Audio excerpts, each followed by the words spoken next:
Hello everyone. जैसे कि आप सभी को पता है कि हम यूपीएससी के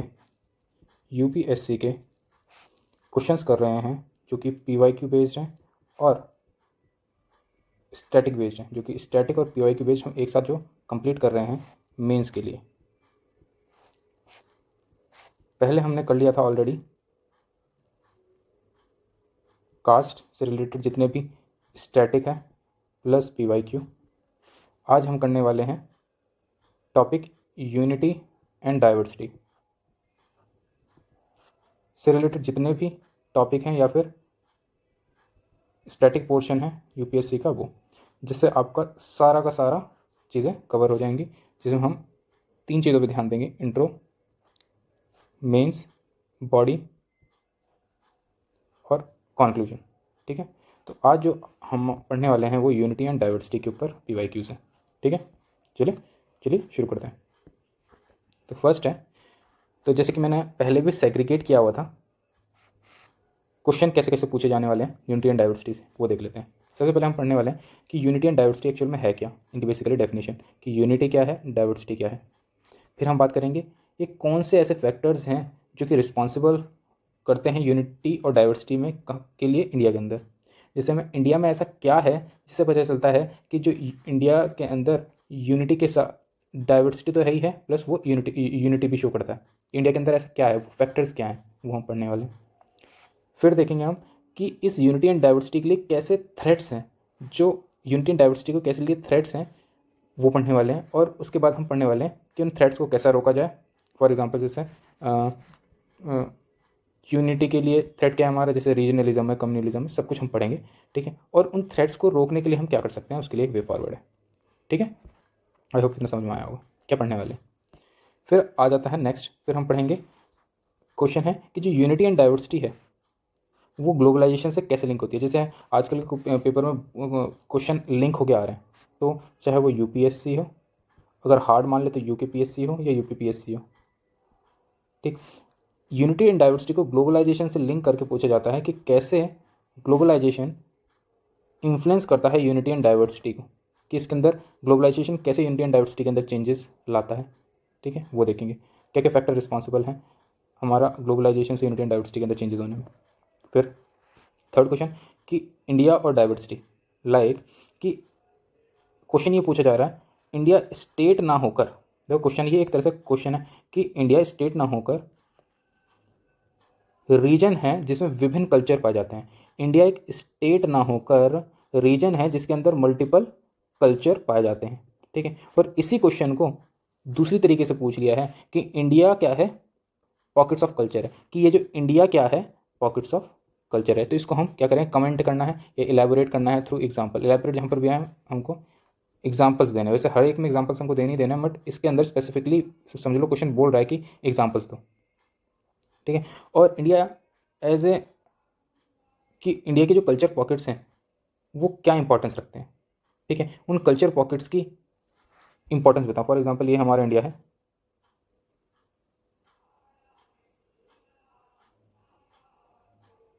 ठीक है, ये हमारा इंडिया है। तो यहाँ पर डिफरेंट डिफरेंट कल्चर पॉकेट्स हैं। यहाँ नॉर्थ ईस्टर्न रीजन आ गया, ये हमारा सेंटर का रीजन आ गया, ये हमारा काठियावाड़ रीजन आ गया, ये हमारा ये कोरमंडल कोस्ट आ गया, कोंकण कोस्ट आ गया। तो ये सारे के सारे अलग अलग जो रीजन है ना, ये कल्चर है, डिफरेंट कल्चर पॉकेट्स हैं।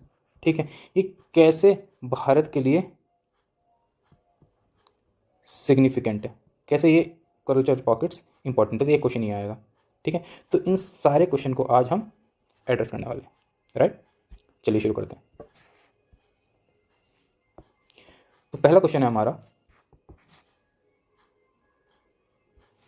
Describe any. तो पहली चीज़ मैंने आपको समझ बताई है कि फर्स्ट टाइम हम क्या करेंगे, हम क्वेश्चन को बहुत अच्छे से पढ़ेंगे। एग्जाम में लगभग 1 मिनट लगाएंगे हम, या 45 मिनट लगाएंगे अच्छे से क्वेश्चन को पढ़ने में और उसको ब्रेकआउट करने में कि इसके अंदर क्या क्या पूछा जा रहा है, ताकि हम अलग अलग हेडिंग बना सकें। ठीक है, describe any 4 culture elements of diversity in India and rate there relative significance in building national identity. दोबारा पढ़ो, अगर समझ में ना आया तो दोबारा दोबारा पढ़ो। ये प्रैक्टिस जितनी ज़्यादा बनेगी उसी के हिसाब से आप उतना जितना ज़्यादा ज़्यादा पढ़ोगे उतनी ही ज़्यादा आपको ये प्रैक्टिस आएगी कि जितनी उतनी ही जल्दी आप उसको समझ पाओगे। कोई नहीं, स्टार्टिंग में ज़्यादा टाइम लग सकता है, it's not a big thing, सबको टाइम लगता है, आपको भी लगेगा, ये याद रख लेना, बट एक टाइम के बाद आप एक बार ही पढ़ के समझ जाओगे, राइट। मूव करते हैं, डिस्क्राइब एनी 4 कल्चरल एलिमेंट्स, कि 4 ऐसे कल्चरल एलिमेंट्स बताओ इन इंडिया डाइवर्सिटी इन, जहाँ पर diversity in India and rate there relative significance in building national identity, कि कैसे ये कल्चर 4 कल्चर एलिमेंट्स बिल्ड कर रहे हैं भारत की नेशनल आइडेंटिटी को, राइट, कैसे ये बिल्ड कर रहे हैं नेशनल आइडेंटिटी को। वैसे ये क्वेश्चन उससे पहले हमको यूनिटी एंड डाइवर्सिटी पढ़ना था, तो पहले हम यूनिटी एंड डाइवर्सिटी एक्चुअल में ये पढ़ लेते हैं, उसके बाद उस पर एड्रेस करेंगे, ठीक है। आपको समझ में भी जाएगा कि थोड़ी डेफिनेशन, नहीं तो आपको हमेशा कन्फ्यूजन ही रहेगी फिर, ठीक। Unity and diversity, India is a diverse in many aspect, जैसे कि उसका रिलीजन अलग है, कल्चर अलग है, डिफरेंट डिफरेंट लैंग्वेजेस हैं, साउथ की लैंग्वेज अलग है, नॉर्थ के अलग हैं, नॉर्थ ईस्ट के अलग हैं, वेस्ट की अलग हैं, सबकी अलग अलग लैंग्वेजेस हैं, सबका अलग अलग लाइफस्टाइल है, ऑक्यूपेशंस हैं, राइट्स हैं, रिचुअल्स हैं, बर्थ, मैरिज, डेथ, इतना समझ में आया। Even this diversity in India there is a remarkable force of unity, इतनी सारी डाइवर्सिटी होने के बावजूद भी इंडिया के अंदर रिमार्केबल फोर्स ऑफ यूनिटी है, जहाँ पर वो फॉलो क्या करता है, वो फॉलो करता है accommodation without assimilation. What is accommodation? Accommodation क्या होता है, जब भी हम स्कूल में कहीं कोई चीज़ें कंडक्ट हुई, ठीक है, और आप जाते हो तो आपसे अकोमोडेशन मांगते हैं ना, आपको रूम का किराया, जब किसी के दूसरे के यहाँ जाते हो, फॉर एग्जांपल कभी कभी, जैसे फॉर एग्जांपल मैं एक रीजनल गया था, रीजनल मतलब स्पोर्ट्स के लिए, स्पोर्ट्स मीट के लिए, तो कोई भी स्पोर्ट्स मीट के लिए जाता है या घूमने के लिए जाता है तो उसका एकोमोडेशन मांगते हैं, मान लो कि रहने का चार्जेस, ठीक है, किसी दूसरे कॉलेज के अंदर रहने का चार्जेस, यानी कि आप वहाँ पर एज अ अलग पर्सन हो, ठीक है, जो वहाँ के रूल्स एंड रेगुलेशंस को चेंज नहीं कर रहे हो, ठीक है। तो सेम वही चीज़ है एकोमोडेशन विदाउट एसिमिलेशन, ठीक। तो यही वही चीज़ बता रहा है कि ये जो इंडिया है, ये जो इंडिया है, ठीक, इसके अंदर डिफरेंट तरीके के लोग हैं, इंडिया ने उसको अपने उनको खुद की जगह दी है, ठीक है, कि जो मुस्लिम मुस्लिम है, क्रिश्चियन है, बुद्धिज़्म है, सब अपनी अपनी चीज़ें अपनाते हैं, हिंदू सब अपनी अपनी चीज़ें अपनाते हैं, उनको एसिमिलेट नहीं किया है, उनको एकोमोडेशन दिया है, उनको अपने कल्चर के अंदर मिक्स नहीं किया है, कि डिफरेंट आए और उनको कल्चर में मिक्स कर दिया, दिस इज एसिमिलेशन। उनको मिक्स नहीं किया है, उनकी डाइवर्सिटी को मेंटेन रखा है, दिस इज एकोमोडेशन। इतना समझ में आ गया हो। तो इंडिया जो कंट्री है वो remarkable force of unity show करता है because of its accommodation, not assimilation property. इतना समझ में आया। चलो, थर्स अब क्वेश्चन ये भी पूछ लिया जा सकता है कि why India is called as, हाँ, अब ये तुम जैसे फॉर एग्जांपल अगर आपसे यूनिटी एंड डाइवर्सिटी के बारे में कोई भी इंट्रोडक्शन पूछ लिया, आप क्या लिखोगे? आप सीधे इतनी सी लाइन नहीं लिख सकते, इतनी सी लाइन लिख दो कि India is a country that followed accommodation without assimilation shows the broader aspect of the India's unity and diversity। बहुत ईजिली से लिख सकता हूँ, इतना समझ में आया। चलो मूव करते हैं अगले पे। अब यहाँ पर बात करते हैं यूनिटी और डाइवर्सिटी। इतनी देर से हम यूनिटी डाइवर्सिटी कर रहे हैं, तो एक्चुअल में है क्या यूनिटी? क्या है? There is sense of oneness and sense of weness, यानी कि sense of oneness and sense of weness मतलब there is interconnectedness among the people, कुछ ऐसी चीज़ है जो लोगों को जोड़ कर रख रही है, वो है हमारी उसकी यूनिटी। और कुछ ऐसी चीज़ है जो लोगों को अलग बना रही है दूसरे से, वो क्या है? हमारा डाइवर्सिटी। जैसे different racial diversity, religious diversity, linguistic diversity, geographical diversity और डिफरेंट कास्ट हैं, हमको पता ही है, ये समझाने की ज़रूरत नहीं है कि one group of the people to, कि एक ग्रुप ऑफ पीपल कैसे अलग है दूसरे ग्रुप ऑफ पीपल से, यही उसकी क्या है? डाइवर्सिटी है। कि how the Muslim, how the Christians and how the Hindu all are different from each other shows the diversity of the nation, diversity of the country, कि ये कैसे एक दूसरे से अलग है, ये शो करता है। अब पहला क्या है? हमने पहला पढ़ा था, फैक्टर्स पढ़ेंगे कि ये जो यूनिटी एंड डाइवर्सिटी है, ठीक है, उसकी किस वजह से है, कि डाइवर्सिटी होते हुए भी यूनिटी कैसे शो कर रहा है, राइट। डाइवर्सिटी होते हुए भी ये कैसे यूनिटी शो कर रहा है, उसी को पढ़ेंगे हम। हमको तो पता है कि diverse India is a diverse country. How India shows it's unity? It's shows it's unity through constitutional provisions. कैसे? कॉन्स्टिट्यूशनल प्रोविजन से कैसे शो कर रहा है? जैसे हमारे क्या सिंगल कॉन्स्टिट्यूशन है, फेडरल स्ट्रक्चर है और सेक्युलरिज्म है। सेक्युलरिज्म क्यों है? सेक्युलरिज्म यानी कि सभी सभी रिलीजन्स के लिए समान लॉ है, लाइक यानी कि India as a country it's separate from its religion. अपने रिलीजन से सभी के लिए समान दूरी पर है, किसी के लिए भी डिस्क्रिमिनेटरी नहीं है। समझ में आया? फेडरलिज्म, यहाँ पर पावर का डिवीजन है, हमने पढ़ा हुआ DSWR है, फेडरलिज्म है। यहाँ पर rigidity of the constitution, written constitution, single constitution, single citizenship, division of power and authority of court. यहाँ पर इसलिए क्या है, ये सभी के लिए क्या है, समान है, फेडरल स्ट्रक्चर है हमारा। दूसरा सिंगल कॉन्स्टिट्यूशन है, कॉमन लॉज हैं सभी के लिए, राइट्स सभी के लिए इक्वल है, जितने भी राइट्स हैं वो सभी के लिए समान है, रूल ऑफ लॉ है यहाँ। समझ में आया? तो कैसे कॉन्स्टिट्यूशनल प्रोविजन, इंडिया का कॉन्स्टिट्यूशनल प्रोविजन शो करता है हमारा यूनिटी, इतना समझ में आया? चलो मूव करते हैं। अब है तुम्हारा सोशल। सोशल के अंदर क्या आता है हमारा, सोशल के अंदर आता है हमारा हिस्टोरिकल नैरेटिव, जैसे कि हमारा हिस्ट्री। अब इसके लिए ज़रूरी नहीं कि हम इसी को ऐसे ही बनाएं, हम इसकी अगर पॉइंट्स हमको ज़्यादा लिखने हैं तो हम सभी के अलग अलग पॉइंट्स लिख सकते हैं। फॉर एग्जाम्पल जैसे हम लिखते हैं सिंगल कॉन्स्टिट्यूशन, फेडरलिज्म, सेक्युलरिज्म, तो यहीं पर हमारे 9 पॉइंट्स बन जाएंगे। वैसे ही हमारा सोशल फैक्टर, सोशल फैक्टर के अंदर आता है हमारा शेयर्ड हिस्ट्री नैरेटिव, यानी कि शेयर करना common history, culture assimilation, first sense of unity. Common history कैसे है भाई, हम सभी ने देखा है ना, इंडिपेंडेंस, हमारे पूर्वज सभी लड़े हैं, क्विट इंडिया मूवमेंट हुआ या इंडिपेंडेंस के लिए सभी लड़े, तो हमने सबने कॉमन हिस्ट्री देखी है, सही बैठ रहा भाई, शेयर्ड हिस्ट्री है। रिलीजियस को एग्जिस्टेंस है, कि सभी के अंदर टॉलरेंस है, तभी तो है कि सभी के अंदर टॉलरेंस है, तभी तो एक साथ रह रहे हैं। पीसफुल को एग्जिस्टेंस है। दूसरा फेयर एंड फेस्टिवल्स है, कि festival celebrated diverse promote togetherness, कि सभी फेस्टिवल्स के लिए हमको छुट्टियां मिलती हैं, गवर्नमेंट छुट्टियां मिलती हैं, हम वो भी लिख सकते हैं। ये भी एक सेंस ऑफ यूनिटी का बहुत अच्छा एग्जांपल आएगा। फिर इकोनॉमिक में कैसे आ सकते हैं, इकोनॉमिक के अंदर आ सकते हैं हमारा इकोनॉमिक इंटीग्रेशन हुआ, जैसे हमारा GST, ठीक है, जो फैसिलिटेट करता है हमारा इकोनॉमिक इंटीग्रेशन को, कि सभी के लिए एक single GST, goods and service tax, unified market होना। इंटर स्टेट मोबिलिटी सभी के लिए समान है, ठीक है, कि यूपी से सामान या MP सामान एक दूसरे इधर से इधर जा रहा है, शो करता है। और क्या शो करता है, एक शो करता है हमारा एग्रीकल्चर गुड्स, की यूनिटी एंड डाइवर्सिटी, कि अलग अलग डाइवर्सिफाइड होकर भी हमारा सामान जम्मू से केरला जाता है, केरला से जम्मू तक जाता है, पूरे वेस्ट बंगाल की साइड या यूपी के साइड के चावल अलग अलग जगह जाते हैं, या मध्य प्रदेश की जितने भी पल्सेस हैं वो अलग अलग देश के अंदर बंटवारा होती हैं। तो ये शोज डिफरेंट यूनिट डाइवर्सिफाइड होने की वजह से भी यूनिटी शो करता है। वही बात है यहाँ पर इकोनॉमिक इंटरडिपेंडेंसी दिखाया ना मैंने अभी, इकोनॉमिक इंटरडिपेंडेंसी है एक दूसरे के लिए। इतना समझ में आया कि कैसे कॉन्स्टिट्यूशनल प्रोविजंस, सोशल फैक्टर्स और इकोनॉमिक फैक्टर्स हमारे शो करते हैं यूनिटी एंड डाइवर्सिटी को। फिर मूव करते हैं हम threat to India's diversity. Bharat की यूनिटी एंड डाइवर्सिटी के लिए क्या क्या ऐसे कौन से थ्रेट्स हैं, ठीक है, जो भारत को यूनाइट होने से रोकते हैं, वो कौन कौन सी चीज़ें? पहली है हमारा रीजनलिज्म। रीजनलिज्म क्या होता है? रीजनलिज्म वो चीज़ होती है जब हमारी थिंकिंग हमारे रीजन के लिए ज़्यादा प्रबल हो जाती है, हमारे स्पेसिफिक इंटरेस्ट हमारा इंटरेस्ट हमारे स्पेसिफिक एरिया के लिए ज़्यादा बढ़ जाता है as compare to the national interest.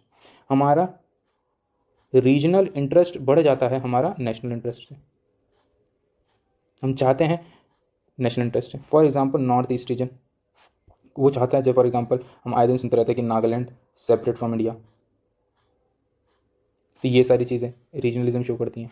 जैसे कि हमारा तेलंगाना अलग हो गया, किससे? तेलंगाना अलग हो गया, और हमारा और उसने रीज़न बताया सोशो इकोनॉमिक प्रॉब्लम, तो ये क्या शो करता है? हमारा रीजनल थ्रेट है। दूसरा डाइवर्स पॉलिटिक्स की वजह से भी एक बहुत इंपॉर्टेंट रोल करता है, बिकॉज ऑफ अलग अलग रीजन को सपोर्ट करने के लिए है, कास्ट को, लिंग्विस्टिक को, लैंग्वेज के बेसिस पर हमारा डिवीजन हो रहा है, not accepted of Hindi, Tamil Nadu या साउथ जोन स्टेट्स जितने भी हैं। इकोनॉमिक डिस्पैरिटी होना, जैसे कि नक्सलिज्म कौन से वाले एरिया में? हमारा छत्तीसगढ़ रीजन में। सेम ऐसे ही हमारा महाराष्ट्र में विदर्भा रीजन, यूपी और MP के बीच में हमारा बुंदेलखंड रीजन, किसकी वजह से हैं सारे हमारा? Because of economic disparity. उनका उतना डेवलपमेंट नहीं हो पाया, बॉर्डर के रेंज में उनका डेवलपमेंट नहीं हो पा रहा है। बाय द वे गवर्नमेंट इसके लिए बहुत काम कर रही है, मगर हम यहाँ पर पढ़ रहे हैं यूनिटी एंड डाइवर्सिटी के लिए कि थ्रेट क्या है हमारी डाइवर्सिटी के लिए। तो मैं बार बार बोल रहा हूँ कि इकोनॉमिक डिस्पैरिटी है ना, तो यही उसके रीजंस हैं जो थ्रेट है, जो हम आगे बढ़ेंगे। फिलहाल अभी इसको देखते हैं कि रिलीजियस और एथनिक कॉन्फ्लिक्ट्स होना, जिसको हम कम्युनलिज्म भी कहते हैं, बिकॉज ऑफ वायलेंस और लॉस ऑफ लाइफ, या वोट बैंक होना, या जिसकी वजह से लड़ाई होना। कल्चर ह्यूमनाइजेशन होना, कि loss of traditional customs leading to erosion of diversity. समझ में आया कि कल्चर का ह्यूमनाइजेशन होना। राइज इन द ग्लोबलाइजेशन की वजह से, loss of traditional customs leading to erosion to the diversity. अब देखो कल्चर ह्यूमनाइजेशन के लिए अगर आपको एक चीज़ बताता हूँ, जहाँ पर भी वर्ड कल्चर आए आप सीधा KBC से अपना बना दो कि नॉलेज, बिलीफ, थॉट, कस्टम। इससे रिलेटेड कोई भी एक सेंटेंस बना दो और नेक्स्ट मूव कर जाओ कि नॉलेज, बिलीफ, कस्टम, इन सबका ह्यूमनाइजेशन हो जाना, ये भी एक है थ्रेट है, कल्चर ह्यूमनाइजेशन।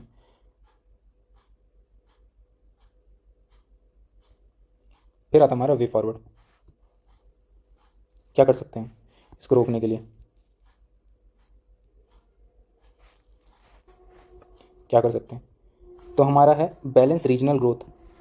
रीजनल ग्रोथ को बढ़ा सकते हैं ताकि ऐसी आवाज़ उठे ना सभी का, जैसे कि हमारा एस्पिरेशनल डिस्ट्रिक्ट प्रोग्राम्स बनाए जा रहे हैं, जिससे टारगेट हो रही है हमारा अंडर डेवलप्ड रीजन में डेवलपमेंट करने का, इक्वल रिप्रेजेंटेशन करना, नेशनलिज्म और पेट्रियोटिज्म को प्रमोट करना। एग्जाम्पल में लिख सकते हैं, it is also in our constitution, part 4A of Indian constitution, fundamental duties, promote nationalism and patriotism towards nation.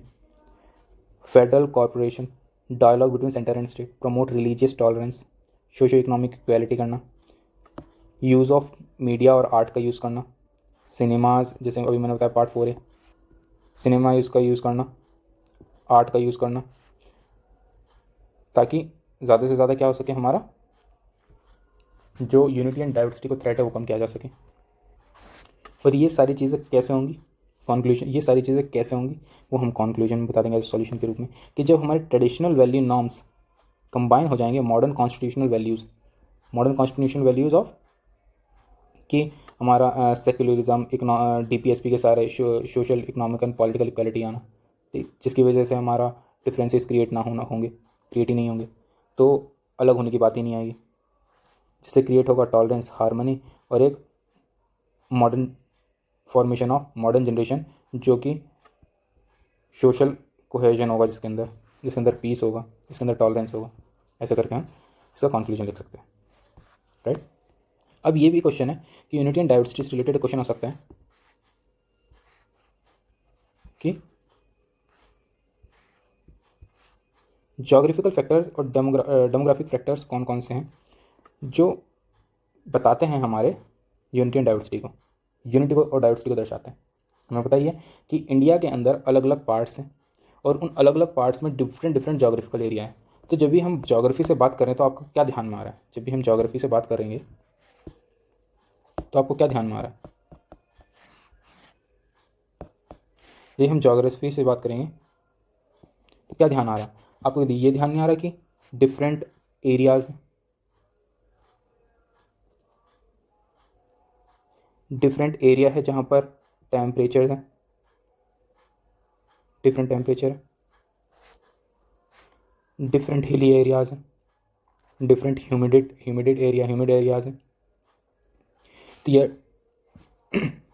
Geographical से हमें ये समझ में आ रहा है, तो जिस शो करता है हमारा जोग्राफिकल डाइवर्सिटी को। तो वही चीज़ यहाँ पर बोल रही है कि इंडियन टेम्परेचर, जो कि हमारा पोलार, ट्रॉपिकल, टेम्परेट अलग अलग रीजन में, जैसे पोलार हमारा नॉर्थ की साइड हो गया, ट्रॉपिकल बिटवीन हो गया, टेम्परेट थोड़ा बीच का रास्ता हो गया, बीच में। फिजिकल फैक्टर्स कौन कौन से हैं? जैसे हमारा हिली एरियाज, जैसे hilly areas, Arabian sea, bay of Bengal, Indian ocean, जो एक दूसरे से सभी अलग हैं, डाइवर्सिटी शो करते हैं कैसे अलग है।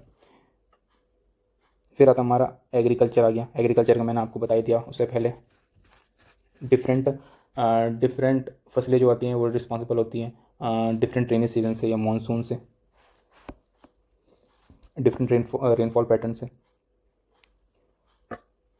सेक्रेड प्लेन्स जैसे हमारा Ajanta, Ellora, Shiva temple,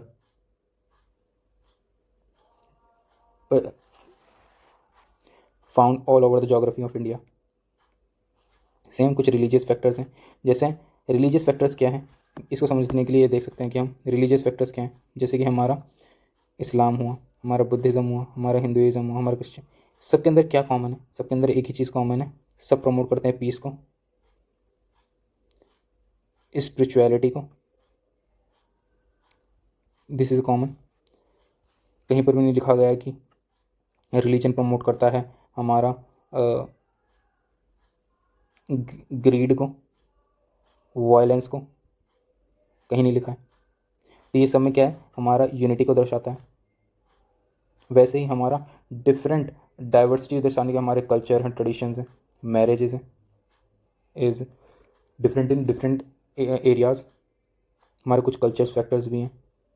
in India all are different from each other, जैसे हमारा कस्टम्स हैं, बिलीव्स हैं, थॉट्स हैं, नॉलेज है। तो ये सारी जो है हमारा डाइवर्सिटी को शो करता है कि एक ही जगह में रहने के बाद भी इतनी सारी डाइवर्सिटी है, यूनिटी होने के बाद भी इतनी सारी डाइवर्सिटी है।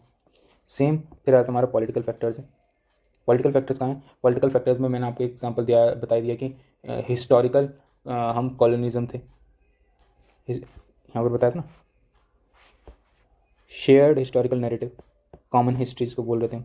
तो वहीं पर है कि लेगेसी ऑफ कॉलोनिज्म हम सब ने देखी है। Freedom movement which unites them, जिसने हमको यूनाइट किया था। हर अलग अलग सब ने पार्टिसिपेट किया, चाहे हिंदू हो, मुस्लिम हो, सब ने पार्टिसिपेट किया। Politically administrative units, administrative unit, there is also different parts showing unity and diversity. Different political administrative unit shows सबके अलग अलग पॉलिटिकल हर एडमिनिस्ट्रेटिव यूनिट के अलग अलग काम हैं, बट काम किसके लिए? एक के लिए कर रहे हैं, हमारा for the nation as India के लिए। Shows diversity in unity. ठीक, इतना समझ में आया? तो हमने इतना सब कुछ देख लिया। अब आ जाते हैं हम, तो क्वेश्चन बहुत सिंपल था, इतना वैसे भी क्वेश्चन इसमें पूछा नहीं गया था डायरेक्ट, ये बेसिकली स्टैटिक पार्ट था और इससे बहुत सारे तुम्हारे क्वेश्चन सॉल्व हो जाएंगे। इसमें पार्ट था एक कि अगर ज्योग्राफी से रिलेटेड लिंक करके क्वेश्चन आ गया, एक हिस्ट्री से रिलेटेड क्वेश्चन लिंक करके आ गया, एक पॉलिटी से रिलेटेड क्वेश्चन लिंक आ गया, तो भी आप तीनों में लिख दोगे। और इकोनॉमी से रिलेटेड आ गया कि कैसे यूनिटी एंड डाइवर्सिटी है। सोशल से रिलेटेड आ गया, वो भी यूनिटी एंड डाइवर्सिटी आप लिख दोगे। सिंगल सिंगल भी आ गया तो मैंने आपको 6 पॉइंट दे रखे हैं यहाँ पर इतने सारे, तो वो भी हो जाएगा। अब यहाँ पर देखो कि कैसे, मैंने जैसे बताया था कि कैसे अलग अलग तरीके का आप यहाँ पर कॉन्क्लूजन लिख सकते हो। ठीक है, यहाँ पर सबका एग्जाम्पल है अलग अलग तरीके का। जैसे यहाँ पर मैंने पहला एग्जाम्पल दिया है महात्मा गांधी का जी का, our ability to reach unity and diversity will be beauty and tested our civilisation. दूसरा, diversity is not only protected but also celebrated. Diversity केवल प्रोटेक्टेड नहीं, उसको सेलिब्रेट भी होना चाहिए, करना चाहिए। जो प्रमोट करता है एक भारत श्रेष्ठ भारत को, एक भारत श्रेष्ठ भारत को। Diversity should be protected not only but also celebrated. Show करता है एक भारत श्रेष्ठ भारत, सिंपल है। यहाँ पर करंट का लिंकेज भी आ गया। यहाँ पर बेसिकली नॉर्मल अगर तुमको अगर कोट आता है तो कोट लिख दो, वैसे कोट इतनी याद कौन करेगा, मगर फिर भी आप कोट आता हो तो लिख दो, नहीं तो नॉर्मल इससे ख़त्म कर दो, या फिर ये वाला यूज़ कर दो कि जिसमें मैंने आपको बताया था। वैसे करंट तो ये भी है, इसमें करंट इसमें ज़्यादा बेहतर अच्छे से लग रहा है। Diversity in India is not a problem but the problem of regionalism, ethnic conflict, इनएडिक्वेट economic growth create violence. कि डाइवर्सिटी प्रॉब्लम नहीं है, प्रॉब्लम है रीजनलिज्म, अपने ही रीजन को ज़्यादा नेशनल के ऊपर रखना, इथनिक कॉन्फ्लिक्ट्स होना, इकोनॉमिक ग्रोथ ना होना, जिसकी वजह से क्या क्रिएट होता है? वायलेंस क्रिएट होता है। इसलिए हमको क्या चाहिए?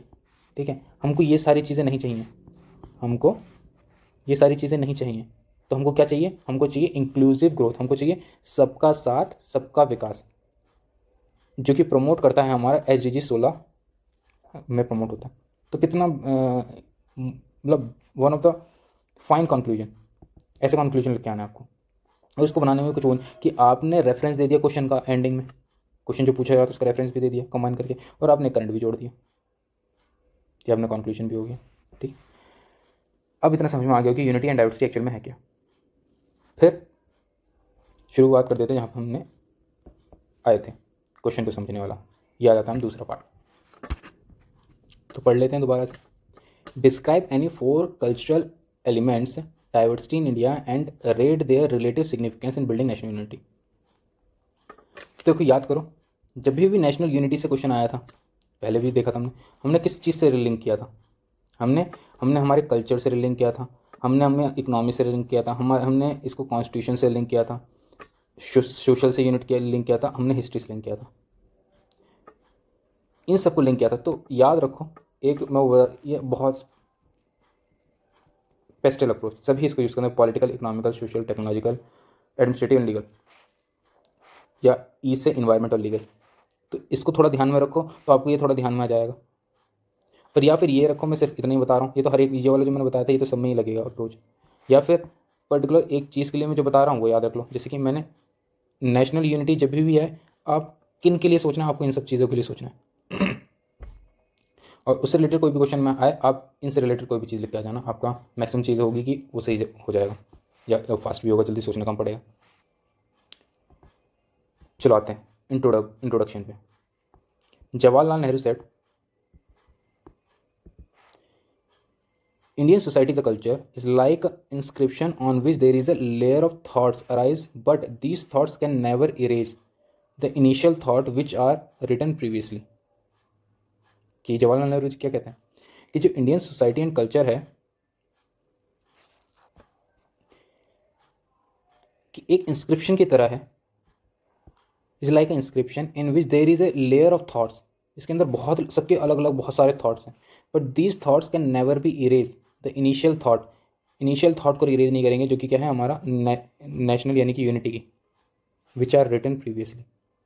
हमने इसमें मैरिज का एग्जाम्पल क्यों दिया? मैरिज का एग्जाम्पल इसमें दिया क्योंकि, या इसके अंदर हम वो भी लिख देंगे जो कि हमारा पोस्ट कॉलोनिज्म के दौरान जो हमारी चीज़ें लिखी गई थी, या हमारा कॉन्स्टिट्यूशन, कि मैरिज एज ए थिंग कि जब सभी के अंदर सेम होता है। Marriage as a concept is universal, अगर आपको पता होता तो इट इज़ हर एक सोसाइटी के अंदर पाया जाता है, हर एक कल्चर के अंदर मैरिज का कॉन्सेप्ट दिखता है। तो उससे रिलेट करके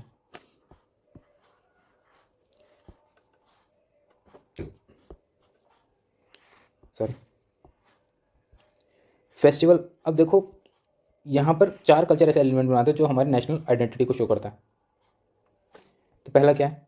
पहला कुछ ऐसे फेस्टिवल्स जो हमें बताते हैं कि नेशनल आइडेंटिटी को एनहेंस करते हैं, बढ़ाते हैं, जैसे कि हमारा जो एक साथ लेके आते हैं लोगों को।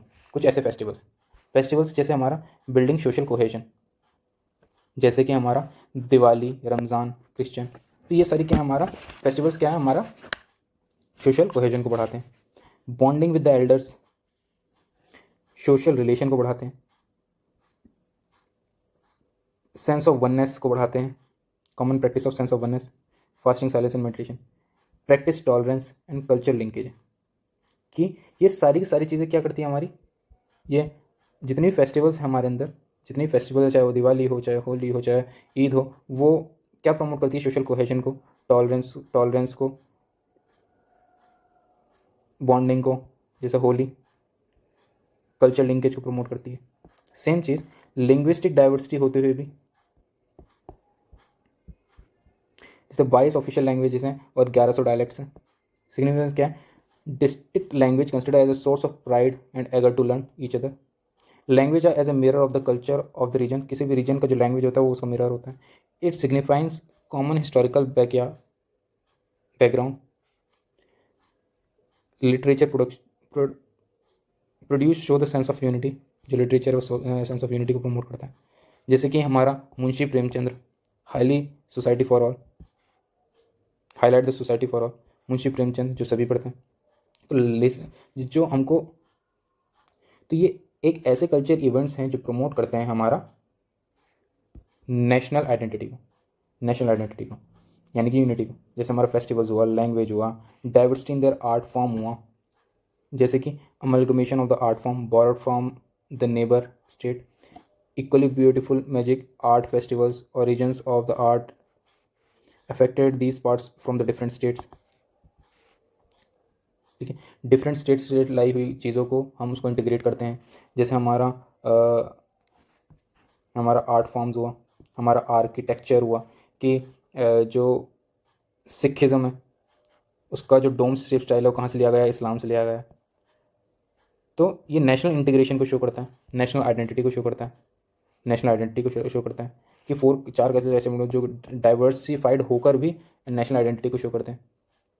उनका अमलगमेशन ही है एक तरह से of art forms borrowed neighbour state, equally beautiful art festivals, magical. और ये हमारा origin of art forms from as the Indian music, और जैसे हमारे इंडियन म्यूज़िक है उनका कंबाइन होना। और यहाँ पर एक इम्पॉर्टेंट जैसे मैरिज हुआ, marriage is universal but the ritual based on the marriage different from other, जैसे inter religion, inter caste, accepted different festivals, food customs, destination wedding. कि मैरिज तो हर जगह होती है, ठीक है, मगर मैरिज के फॉर्म्स अलग अलग हैं। कि marriage as a concept is universal but shows their national identity as single one through it is universal but different from each other because of their different forms of intercaste, interreligious, intercaste, destination weddings, etcetera etcetera. और एक दूसरे को के हमारे culture को admire करना।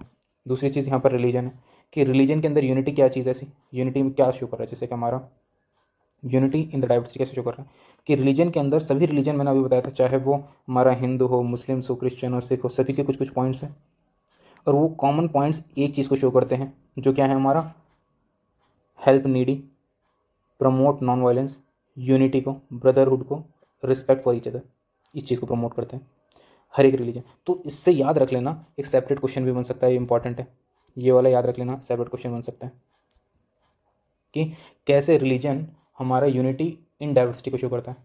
तो आप ये एज एग्जांपल शो कर सकते हो, एज ए डायग्राम भी बना सकते हो और याद कर सकते हो हमारा BRUNH यानी कि ब्रदरहुड, ब्रू या ब्रंच करके BRUNCH ब्रंच करके याद रख लो, या BRUNH याद करके रख लो कि brotherhood, respect for each other, unity and unity, फिर नॉन वायलेंस और हेल्प नीडी। हेल्प नीडी हमको पता ही है कहाँ से, सिखिज्म से आया। प्रमोट नॉन वायलेंस हमें पता ही कहाँ से आया, बुद्धिज़्म से। Respect for each other, brotherhood कहाँ से आया हमको पता ही। तो ठीक है, तो समझ। तो इंडिया जो कल्चरल डाइवर्सिटी रूटेड इन, जो इंडिया की कल्चर डाइवर्सिटी वो रूटेड है हमारी लैंग्वेज से, रिलीजन से, कल्चर से और आर्ट फॉर्म से। Forms both strength and challenges for इस नेशनल डाइवर्सिटी, जो कि ये एक तरह से इसकी स्ट्रेंथ भी है और चैलेंज की भी तरह काम करती है। The culture diversity of India act as a binding thread of unity shaping the collective conscious of the nationhood.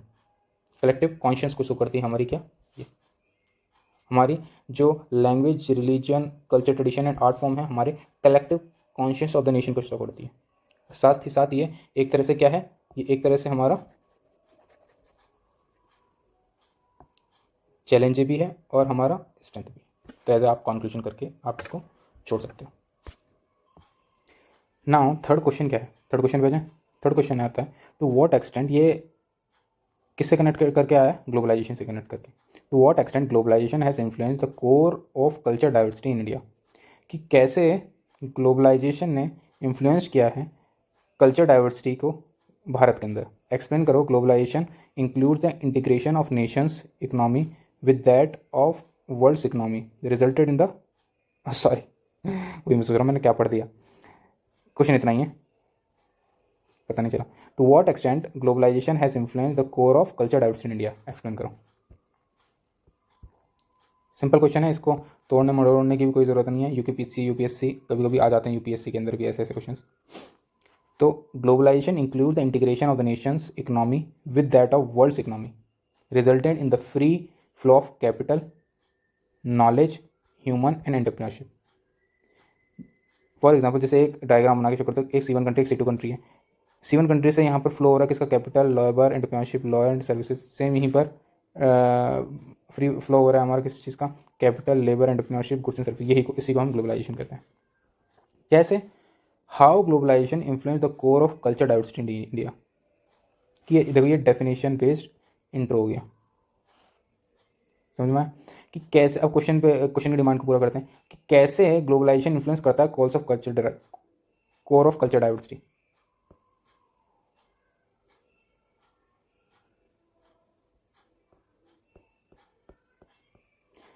कि how globalisation influence the core of culture diversity India. जैसे कि कल्चर होमनाइजेशन करके, कल्चर होमनाइजेशन क्या करना, कि जैसे कि हमारा मैकडोनल्डाइजेशन, जैसे कि हमारा आपने देखा होगा कि नवरात्रि थाली आजकल बहुत मिल रही हैं, मैकडोनलाइजेशन हो रहा है of Indian food habits, increase western consumption of goods, loss their customs and traditions and adopting western culture, celebrating new year, neglect the traditional Indian new year, जो इंडिया का ट्रेडिशनल न्यू ईयर है उसको हटा के हम new year को celebrate कर रहे हैं। तो कल्चर का होमनाइजेशन हो रहा है, समझ में आया? तो मैकडोनलाइजेशन जैसे हमारा ये नवरात्रि थाली देना हल्दीराम द्वारा, और इंडिया के टेस्ट के हिसाब से भारत के अंदर वो अपना बर्गर लेके आना। तो this is all about the culture homogenisation. Culture को होमनाइजेशन करने की बात की जा रही है, अभी बात नहीं हो रहा है। दूसरा क्या आता है हमारा, linguistic diversity result in the centralist language like dominated regional dialects, minority languages. और वो कैसे ग्लोबलाइजेशन इन्फ्लुएंस कर रहा है हमारा लैंग्वेज डाइवर्सिटी को, कि जैसे most of the urban family talk करते हैं इंग्लिश के अंदर ही, समझ में आया? तो ग्लोबलाइजेशन को प्रमोट कर रहे हैं। रिलीजियस डाइवर्सिटी को कैसे अफेक्ट कर रहा है, जैसे हमारा increasing materialism and increasing prosperity, decrease the religious based conflicts, it questioning the old age exploitative traditions जैसे देवदासी सिस्टम और ट्रिपल तलाक। तो हम यहाँ पर ये भी चीज़ देख सकते हैं कि प्रेजेंट टाइम में ग्लोबलाइजेशन कैसे हमारे कल्चर को शेप कर रहा है। तो हम डिफरेंट में भी कर सकते हैं कि पॉजिटिव लिख दो, इसके नेगेटिव लिख दो। और तो पॉजिटिव के अंदर हमारा ये आ जाएगा, हमारा रिलीजियस डाइवर्सिटी के अंदर हमारा देवदासी सिस्टम ट्रिपल तलाक हो गया पॉजिटिव में। नेगेटिव में हमारा ये आ जाएगा रिलीजियस हम इतनी सारी डायलेक्ट होने के बाद भी जो कि हमारी जो डायलेक्ट्स हैं वो ख़त्म होती जा रही हैं। और एक हम सेंट्रलिस्ट लैंग्वेज जो कि हमारी इंग्लिश उसकी तरफ मूव कर रहे हैं। और हमारा रेशियल डाइवर्सिटी है, जैसे globalisation to an extent has change the racial demography को चेंज किया कर दिया। Migration from north east to the India has an extent change the demography of the Indian race. Demography को इंडियन रेस की demography ये change हो रही है बिकॉज ऑफ ग्लोबलाइजेशन की, बिकॉज अलग अलग जगह से अलग अलग लोग आते हैं, जिससे हमारा मैरिज हो रहा है, उससे हमारा जो भी प्रोडक्शन हो रहा है वो चेंज हो रहा है, रेशियल डेमोग्राफी हो रही है, रेशियल चेंजेस आ रहे हैं माइग्रेशन की वजह से। सिमिलरली सॉरी सेम ऐसी टेक्नोलॉजी है, टेक्नोलॉजी की परस्पेक्टिव से देखें तो globalisation is a good thing. तो ये one of the positive thing आ गया कि डाइंग ऑफ आर्टिफैक्ट्स हो गए, बट यहाँ पर आर्टिफैक्ट्स भी ख़त्म होते जा रहे हैं। Document of the local culture ख़त्म हो जा रहा है, हमारा जो लोकल कल्चर का डॉक्यूमेंटेशन था वो ख़त्म होते जा रहा है। तीसरी चीज़ एक इंपॉर्टेंस कि हमारा ग्लोबलाइजेशन के आने से हमारा क्या रहा है, वुमेन की पेट्रियार्कल माइंडसेट है वो ख़त्म हो रही है, डेरोगेटरी प्रैक्टिसेस ख़त्म हो रही है, लोकल कल्चर ख़त्म होते जा रहा है। जैसे हम हमारा खुद का लोकल कल्चर ख़त्म हो जा रहा है थ्रू किससे, नवरात्रि थाली इन द रेस्टोरेंट्स, मैकडोनलाइजेशन पढ़ लिया हमने, spread of Indian customs, it generate the taste of preference. कि जो मैंने अभी जैसे बताया ना कि मैकडोनल्ड के अंदर अब टिक्की बर्गर, वेज टिक्की बर्गर देने लग गए इंडियन टेस्ट के हिसाब से। तो कल्चर टेस्ट प्रेफरेंस भी चेंज हो रहा है, या लोगों का कल्चर टेस्ट प्रेफरेंस भी चेंज हो रहा है।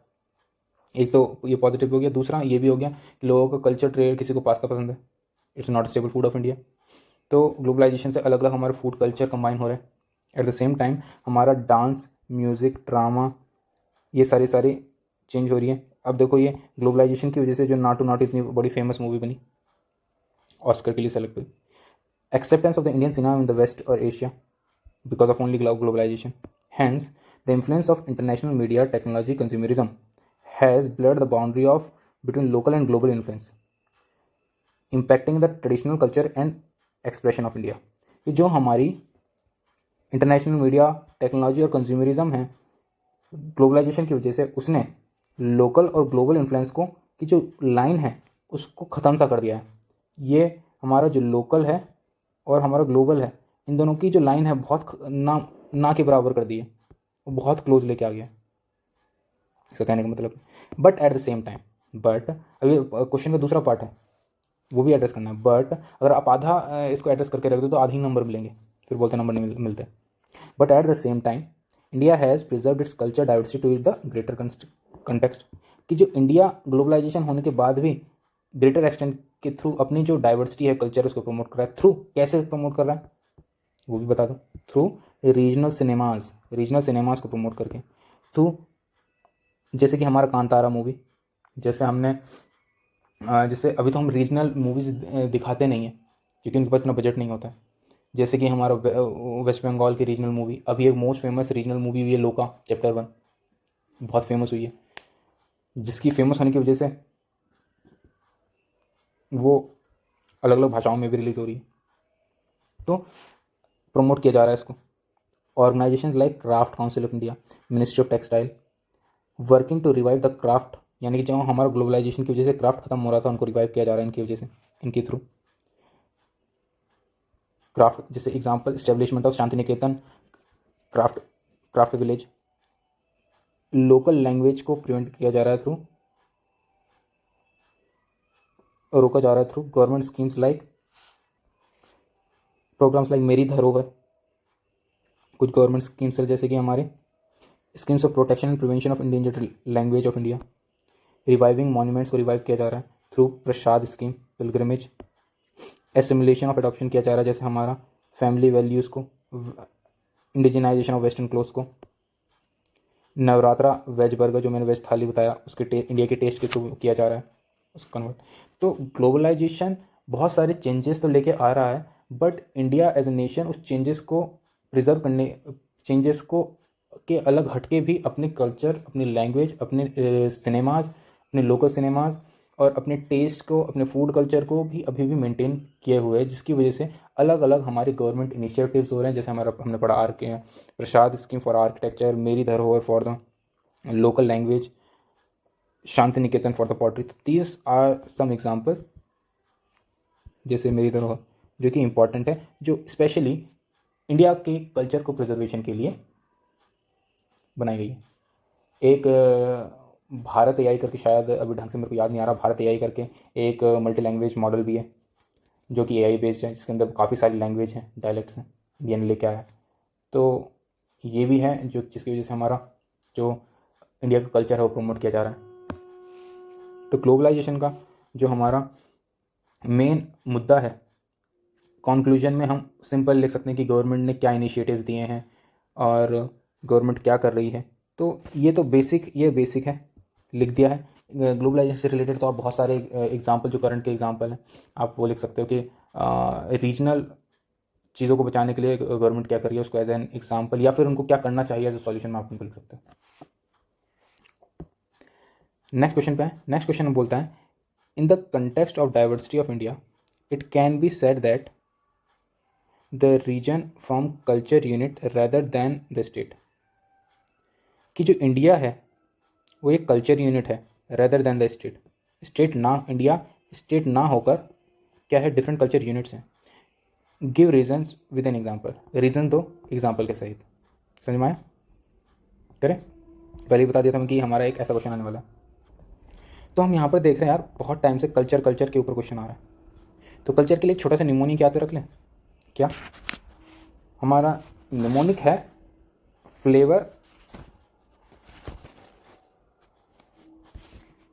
लिख देते हैं नीचे, यहीं पर आप कहीं पर रख लेना, मैं यहाँ लिख देता हूँ, जगह नहीं हो। FLAVOUR, flavour in practice music. इससे रिलेटेड जो भी कल्चर से रिलेटेड जो भी चीज़ आएगी आप इस निमोनिक से हिट एंड ट्राई करके आप कर सकते हो। जैसे हमारा डिफरेंट कल्चर है तो हमारा फेस्टिवल से रिलेटेड कोई पॉइंट आ जाएगा, हमारा एल से तो हमारा लैंग्वेज से रिलेटेड कोई पॉइंट आ जाएगा, आर्ट से रिलेटेड कोई पॉइंट लिख देंगे, हम वैल्यूज़ से रिलेटेड कोई पॉइंट लिख देंगे या कम्युनिटी वैल्यूज़ से रिलेटेड, ओ से हमारा ऑक्यूपेशनल चेंजेस या फिर हमारा लाइफस्टाइल लाइक आउटफिट्स वगैरह, फिर आता हमारा यूनाइटेड, यूनिटी, जैसे हमारे ट्रिबल कल्चर से लिए तो वो यूनिटी है। तो ये ऑलमोस्ट हर चीज़ में अपने हिसाब के अनुसार उसको मोल्ड कर लो। फॉर एग्जांपल अगर मैंने ग्लोबलाइजेशन में पूछ लिया तो मैं रिलीजन के बेसिस पे आ जाता हूँ, मैं फेस्टिवल के बेसिस पे जाऊँगा, मैं लैंग्वेज के बेसिस पे जाऊँगा, मैं आर्ट आर्किटेक्चर के हिसाब से बात कर लूँगा, तो मैं म्यूज़िक के हिसाब से बात कर लूँगा। तो ये सबका एक वन सॉल्यूशन है। अगर मैं ट्रिबल के से रिलेटेड कोई क्वेश्चन आया, मैं बात कर लूँ कि वो कैसे मेन स्ट्रीम से अलग है, जो अभी हम पढ़ने आगे भी वाले हैं कि जो ट्राइबल हैं वो मेन स्ट्रीम, यानी कि जो हम अभी नॉर्मल ज़िंदगी जी रहे हैं हम मेन स्ट्रीम में कहलाते हैं, तो उससे कैसे डिफरेंट है ये पी वाई के मार रखा है। तो उसमें भी हम बात करेंगे कि उसके अंदर भी हम यही चीज़ लगाएंगे और सीधा नॉर्मल बहुत आसानी से इसको सॉल्व कर ले जाएंगे। तो अब कल्चर में हम इसको एक निमोनिक को याद रख लेना, आपका सारा काम हो जाएगा। मूव करें अगले पे। तो वही चीज़ यहाँ पर है। क्वेश्चन समझ में आ गया, मैंने बता दिया आपको। India and unity and diversity can be term as salad bowl theory, where different customs communities come together as one to celebrate diversity. कि सैलिड बाउल थ्योरी क्या होता है कि सैलिड एक बाउल है, शोज यूनिटी, और डिफरेंट सैलिड रखी हुई है कॉल्ड एज डाइवर्सिटी, उससे रिप्रेजेंट किया गया है, इसलिए called salad bowl theory. Communities, thus India state is example of culture unit rather than state. कि जो इंडिया है it is a units of culture rather than a state. समझ में आया? तो अब इसी को हम बताएंगे कैसे कि रीजन फॉर्म्स कल्चर यूनिट, यानी कि अब हम सारे अलग अलग रीजन के बारे में बताएंगे और वो कैसे कल्चर यूनिट्स हैं। जैसे कि हमारा ये एक हमारा रीजन है, इसके कुछ अलग कल्चर है, ये रीजन है इसका कुछ अलग कल्चर है, ये रीजन है इसका कुछ अलग कल्चर है, ये रीजन है इसका कुछ अलग कल्चर है। तो उन सारे चाहे कल्चर मैंने बता दिया आपको, फूड से, फेस्टिवल से। मेघालय की खासी ट्राइब है, उसको मेट्रिलिनियस सोसाइटी है। और ट्राइबल कल्चर, ट्राइब्स कल्चर है नॉर्थ ईस्ट के अंदर, झूमिंग कल्टीवेशन किया जाता है। सेम वेस्ट इंडिया के अंदर अलग कल्चर है, फूड कल्चर है, हमारे यहाँ पर दाल बाटी चूरमा खाया जाता है, मिसल पाव खाया जाता है, ढोकला खाया जाता है गुजरात। ड्रेस पहना जाता है चुनरी घाघरा राजस्थान के अंदर। नॉर्थ ईस्ट में राजस्थान ये और हमारा हरियाणा एग्रीगेरियन सोसाइटी है, बहुत simple simple. North eastern region के अंदर हमारा फूड से बात करें तो हमारा दाल राइस रोटी राइस है। लैंग्वेज में अगर हम बात करें तो यार मेनली ईस्टर्न यूपी बिहार के अंदर हिंदी बोली जाती है compare to the practice of Bhojpuri, जो कि हमारे बिहार के अंदर भोजपुरी बोली जाती है। इकोनॉमिक के अंदर बात करें तो एग्रीकल्चर की बात करें जो यहाँ पर मोस्ट प्रोमिनेंट है। सेम आर्ट एंड म्यूज़िक की बात करें तो यहाँ पर भोजपुरी पंजाबी और हरियाणवी बोली जाती है। यहाँ पर नॉर्थ रीजन साउथ रीजन के अंदर क्या बोला जाता है, फूड के अंदर बात होती है कि यहाँ पर दाल रागी बॉल्स राइस प्रोमिनेंट है, या डोसा लिख दो, कोकोनट लिख दो। और लैंग्वेज बात करें तो लोकल कल्चर में ज़्यादा बात की जाती है। आर्ट में बात करें तो द्रविडियन कल्चर है। और साउथ के अंदर तो हम हमारा नगरा स्टाइल हुआ, हमें नगरा स्टाइल ऑफ आर्किटेक्चर है, विसारा स्टाइल ऑफ आर्किटेक्चर है, द्रविडियन टाइप ऑफ आर्किटेक्चर है। सबका आर्किटेक्चर लिख दो, ये भी डिफरेंट फ्रॉम देयर आर्किटेक्चर है। डाइवर्सिटी इन देयर आर्किटेक्चर है। मेट्रिलिनियन सिस्टम है। हिमालयन का लिख दिया कि यहाँ पर लद्दाख है, कश्मीरी है, कश्मीर अलग हैं, ठीक है। इनको बिडोइंस हैं, बिडोइंस जो कि हमारा अलग अलग वहाँ पर मूव करते हैं। आप नेट पे सर्च मार लेने क्या बोलना चाह रहा हूँ मैं। बिडोइंस एक ट्राइब है जो कि यहाँ पर अलग उनका कल्चर है।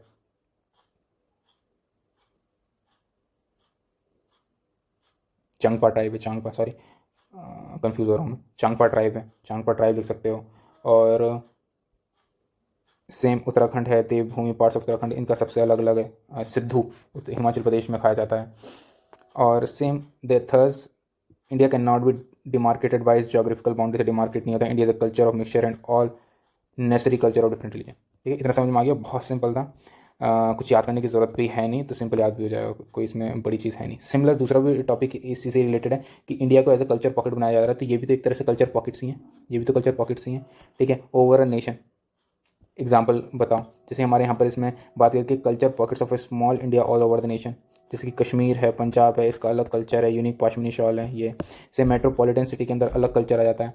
जैसे कि हमारा यहाँ पर मेट्रोपॉलिटन सिटी के अंदर हमारा गणपति उत्सव बनाया जाता है। दूसरा एक और है कि मल्टी स्टोरेड हाउसिंग आ जाती हैं, कि एक ही मल्टी स्टोरेड के अंदर अलग अलग हमारा रिलीजन अलग अलग कल्चर के लोग मिलते हैं हमारी सेम बिल्डिंग के अंदर।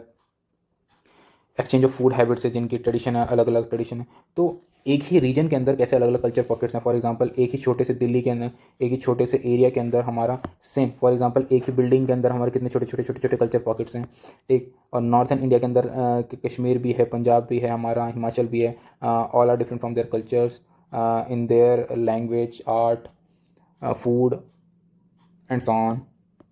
मेट्रोपॉलिटन सिटी के अंदर how they are different from each other, क्योंकि वहाँ पर माइग्रेटरी पीपल्स भी हैं, मल्टी स्टोरेड बिल्डिंग्स भी हैं, हाउसिंग्स भी हैं, मल्टी ऑर्गेनाइजेशंस हैं। फॉर एग्जांपल हम अगर गुरुग्राम को बोलते हैं या नोएडा में बोलते हैं तो डिफरेंट नंबर ऑफ वहाँ पर कंपनीज़ हैं। Shows it's self different corporate office हैं, शोज़ डिफरेंट कल्चर, और वहाँ पर डिफरेंट अलग अलग जगह से लोग आए होते हैं, कोई हैदराबाद से आया है, कोई यूपी से है, कोई हरियाणा से। Shows the different culture unit in the same place. Eight the same time diversity in their language, जो पीपल आ रहे हैं वो अलग अलग डाइवर्सिटी से हैं, अलग अलग लैंग्वेज बोलते हैं। All are same as before, बस थोड़ा सा इम्प्रोवाइज किया है। आप थोड़ा बहुत इसका पॉइंट्स लिख सकते हो, थोड़ा बहुत रीजन में, बेसिकली इन्होंने थोड़ा एक रीजन के स्पेसिफिक में ज़्यादा बोल दिया कि थोड़ा हमारा, अगर हम दिल्ली को सोच के बोलें तो एक मेट्रोपॉलिटन सिटी है, वहाँ पर गुरुग्राम भी है, तो ऐसे थोड़ा याद कर लो कि metropolitan city Gurugram, northern region, और हमारा सेम ऑर्गेनाइजेशन से वो लिंक कर दो। ट्राइबल्स हैं, मल्टीपल इथनिक ग्रुप्स हैं but having unique in culture, language and practices. College and universities हैं, फॉर एग्जांपल सेम यहाँ पर दिल्ली का भी फिट हो जाएगा। दिल्ली के अंदर अलग अलग स्टेट से लोग आते हैं और अलग अलग लैंग्वेज है, कोई बिहार से है, कोई झारखंड से है, कोई साउथ से है, कोई नॉर्थ से है। Having form different culture pockets in their different language and art culture. इतना समझ में आता है। कोई नॉर्थ ईस्ट से है। Same tier 1 and tier 3 cities हैं, emerging as a hub of diversity. Tier 2 and tier 3 cities कौन से होते हैं? जो डेवलपिंग है, और ये टीयर 3 सिटीज़ हैं। टीयर 1 सिटी लाइक दिल्ली, ये टीयर सिटी जो बनना, जो टीयर 1 सिटी की दौड़ में, और टीयर 2 3 सिटी जो टीयर 2 में बनने की दौड़ में। तो दीज ऑल आर डिफरेंट। तो ये भी एज अ कल्चर पॉकेट की तरह काम करता है। इन सब में अलग अलग कल्चर देखने को मिलता है, जैसे लाइक नोएडा, ग्रेटर नोएडा। अब इनका सिग्निफिकेंस क्या है? तो इनका सिग्निफिकेंस, इनका इंपॉर्टेंस क्या है? इतना सब कुछ पढ़ के हमको क्या दिखा? ये दिखा है ना कि ये शो करते हैं डाइवर्सिटी होकर भी यूनिटी शो करते हैं, ये डाइवर्सिफाइड होकर भी यूनिटी शो करते हैं, ये शो करते हैं टॉलरेंस को, ये शो करते हैं सोशल कोहेजन को, ये शो करते हैं हमारा फ्रेटर्निटी को, ब्रदरहुड को, और शो करते हैं हमारा प्रियम्बल के प्रिंसिपल्स को, शो करते हैं हमारे एकोमोडेशंस को, जो हमने पीछे पढ़ा था पॉइंट। तो मैं वही बता रहा हूँ, आप जितना ज़्यादा कीवर्ड्स को ध्यान में रखेंगे वो आपके दिमाग में बैठ जाएंगे, तो आप उसका हर बार कोई ना कोई नया पॉइंट जनरेट कर सकते हो आगे क्वेश्चंस के लिए। इसलिए मैंने जितने भी क्वेश्चन हैं उनको साफ एक साथ रख दिया है, क्योंकि उसको याद करने में बहुत ईजी रहता है। तो जैसे मैंने यूनिटी एंड डाइवर्सिटी के सारे क्वेश्चन एक साथ कर दिए, तो बहुत सारे क्वेश्चन जो पॉइंट्स होंगे वो ओवरलैप होंगे। एग्जाम में सिर्फ एक क्वेश्चन आएगा, आप 10 तरीके से आप ऑलरेडी चीज़ें पढ़ चुके हो यूनिटी एंड डाइवर्सिटी के बारे में, तो कोई सा भी क्वेश्चन आप हैंडल कर सकते हो इससे रिलेटेड। समझ में? These culture pocket reminds us that they are the root of Indian diaspora. ये कल्चर डाइवर्सिटी क्या दिखाता है कि ये जो भी है हमारे इंडियन डायस्पोरा से लिंक करता है। The culture pocket remains is that even within the large diversity will leave family whole as a like, कि लार्ज डाइवर्सिटी होने के बाद भी हम एक दूसरे को एक साथ यूनिटी होते हुए देखते हैं। समझ में आ गया? अब यहाँ पर मैं एक और टॉपिक आपको पढ़ा रहा हूँ जो क्या है ट्राइब कल्चर। तो यहाँ पर आपको यूनिटी एंड डाइवर्सिटी खत्म हो जाता है, दूसरा शुरू हो जाता है। हमारे 4 क्वेश्चन हो गए। यहाँ पर हम आज ही पढ़ने वाले हैं ट्राइब। तो एक ट्राइब के क्वेश्चन है, और सारे जितने भी ट्राइब के क्वेश्चन आए हुए हैं आज हम यहाँ पर पूरे कर देंगे। तो चलो शुरू करते हैं। पहला क्वेश्चन ट्राइब से related, examine the uniqueness of the tribal knowledge system when compared with the mainstream knowledge and culture system. कि जो ट्राइबल नॉलेज सिस्टम है वो मेन स्ट्रीम नॉलेज सिस्टम से कैसे अलग है, क्वेश्चन ये पूछा गया। तो इंट्रो देख लें। Tribal knowledge system represent intergenerational knowledge which passed down to prevent death through centuries experience and learning। centuries experience and learning। जो ट्राइबल नॉलेज होती है वो एक इंटरजनरेशनल नॉलेज है जो उनको मिलती है थ्रू एक्सपीरियंस और काफ़ी लंबे समय तक लर्निंग की वजह से, जो कि उनको इंटरजनरेशनल मिलती है नॉलेज। तो नॉर्मल बेसिक, इससे ज़्यादा क्या ही होगा। हाउ, अब मेन क्वेश्चन के डायरेक्ट डिमांड को एड्रेस करेंगे कि tribal knowledge system main stream knowledge system से कैसे अलग है। पहला क्या है हमारा सोर्स ऑफ नॉलेज। देखो इसको क्वेश्चन को एड्रेस करने के लिए हम क्या देखेंगे, क्वेश्चन को एड्रेस करने के लिए हम सबसे ज़्यादा इंपॉर्टेंट है कि किस तरीके से सोचें कि हमारा क्वेश्चन ईजी हो जाए। यानी ब्रेन स्टॉर्म की बात कर रहे हैं, तो ब्रेन स्टॉर्म करते हैं थोड़ा। चलो, तो वर्ड ट्राइबल लिखा है मैंने। अगर मान लो ये सडन क्वेश्चन आ जाता तो आप क्या सोचते इसमें, ट्राइबल से रिलेटेड आप क्या क्या सोचते? सबसे पहले इमेजिनेशन करो, there is something jungle here. उन्होंने कुछ कपड़े पहने होंगे, how they are different from mainstream. Yes, हाँ जी मेन स्ट्रीम। उनका कल्चर होगा, क्या डिफरेंट फ्रॉम मेन स्ट्रीम। हाँ जी मेन स्ट्रीम। अब कुछ मैंने आपको ये बताए थे, कुछ इनके प्रैक्टिसेस होंगी, कुछ कस्टम्स होंगे, कुछ मैंने कल्चर से रिलेटेड 3 चीज़ बताई थी हमारे KBC।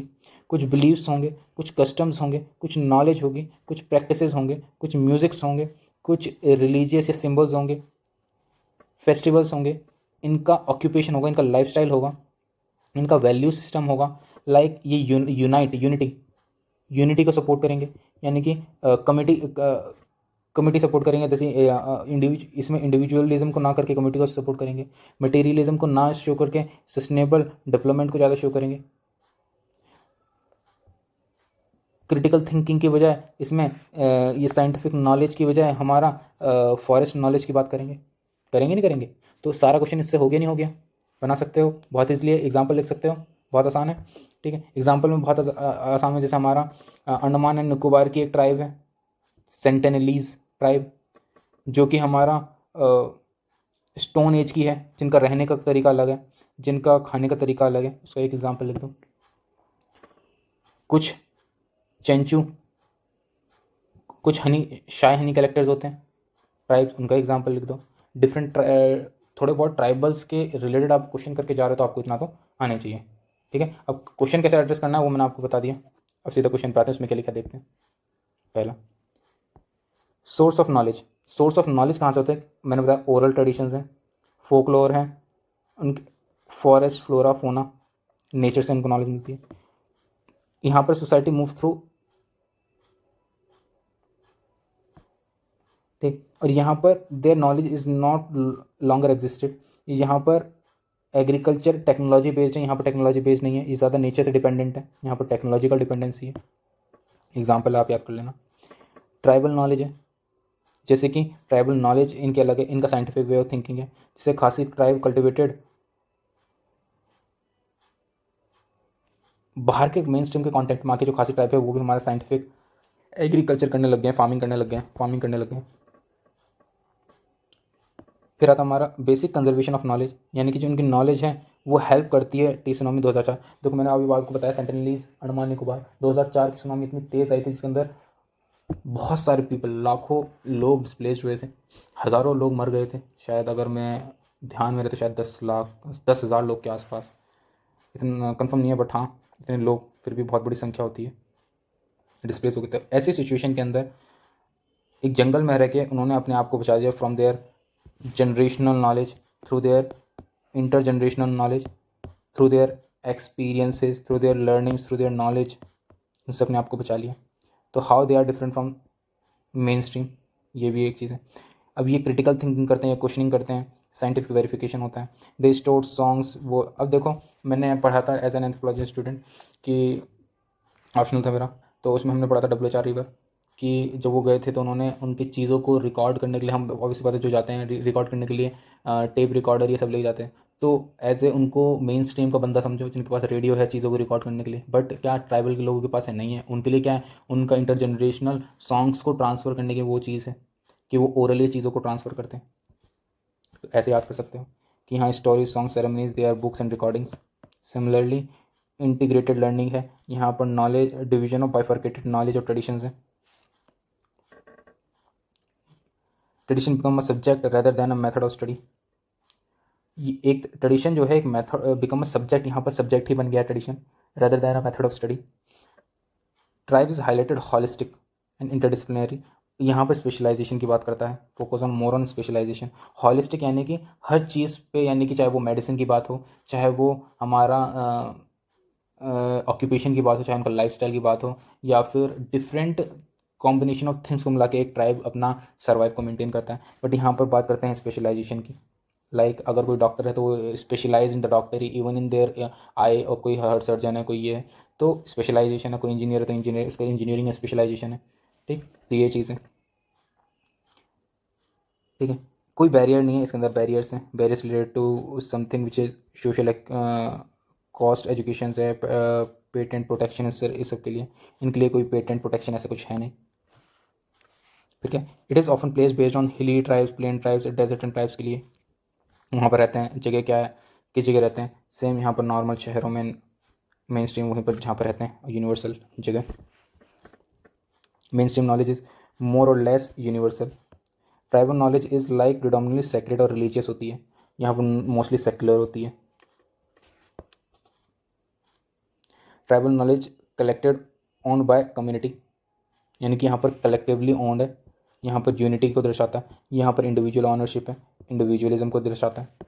मैरिज डिफरेंट टाइप के अलग अलग कस्टम की तरह होती है मगर मैरिजेस होती है, यहाँ पर अलग टाइप की मैरिजेस होती हैं। यहाँ पर इकोलॉजिकल सस्टेनेबल डेवलपमेंट को प्रमोट किया जाता है, यहाँ पर एक्सप्लोटेशन को प्रमोट किया जाता है, माइनिंग हो रही है, एक्सप्लोटेशन हो रहा है।